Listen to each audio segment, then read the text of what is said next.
জীবনটা এতটাই অগোছালো, প্রকাশ করলে সবাই বলে দুঃখী, আবার চুপ থাকলে ভাবে সবই ঠিক আছে, সুখী। আসলে ভিতরে এক একটা যুদ্ধ কেউ দেখে না।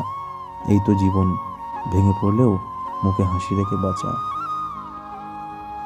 কাঁদবেন কিন্তু কাঁদাবেন না, ঠকবেন কিন্তু কাউকে ঠকাবেন না, ভালোবাসবেন কিন্তু কখনো প্রকাশ করবেন না।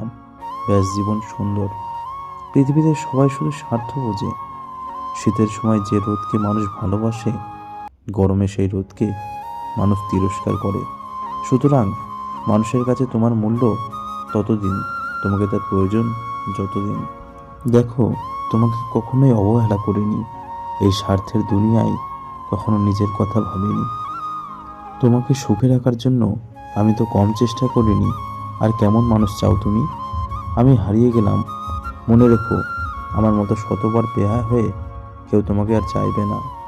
ব্রেকআপের পরেও প্রাক্তনকে ভালোবাসা দোষের নয়, যতক্ষণ সে একা থাকে। কিন্তু সে যদি অন্য কারোর সঙ্গে সম্পর্কে জড়িয়ে পড়ে আর তুমি তখন তার জন্য অপেক্ষা করো, তবে সেটা ভালোবাসা নয়, সেটা তোমার আত্মসম্মানের ঘাটতি। অভিমান করতে করতে মেয়েরা একদিন বুঝে যায় তার আবেগ অনুভূতির কোনো মূল্যই নেই সেই মানুষটার কাছে। কিছু দূরত্ব থাকে যেগুলো শব্দহীন, কোনো ঝগড়া হয় না, অভিযোগও হয় না, তবু মানুষ হারিয়ে যায়। সম্পর্কগুলো কখনো হঠাৎ করেই ফিকে হয়ে যায়, কখনো বা এত ধীরে যে টের পাওয়া যায় না। একসময় যার সাথে ঘন্টার পর ঘন্টা কেটে যেত, আজ তার সাথে কথা বলতে গেলে শব্দ খুঁজে পাওয়া যায় না। সময় বদলায়, মানুষ বদলায়, সম্পর্ক বদলে যায়। আমি মানুষটা একটু অন্যরকম। আমি কি চাই, আমি কেন চাই, তা কাউকে বোঝাতে পারি না। কাছের মানুষদের উপর অনেক বেশি প্রত্যাশা করে ফেলি। ধরেই নিই তারা আমাকে বুঝবে, আমার সকল ইচ্ছার মূল্য দেবে। কিন্তু এসবের কিছুই হয় না। পরবর্তীতে এগুলো ভেবে ভীষণ কষ্ট পাই। কপাল যেহেতু খারাপ, তাহলে মন খারাপ করে লাভ কি? কষ্টটাই যখন নিঃসঙ্গী, তাহলে আফসোস করাটা বোকামি।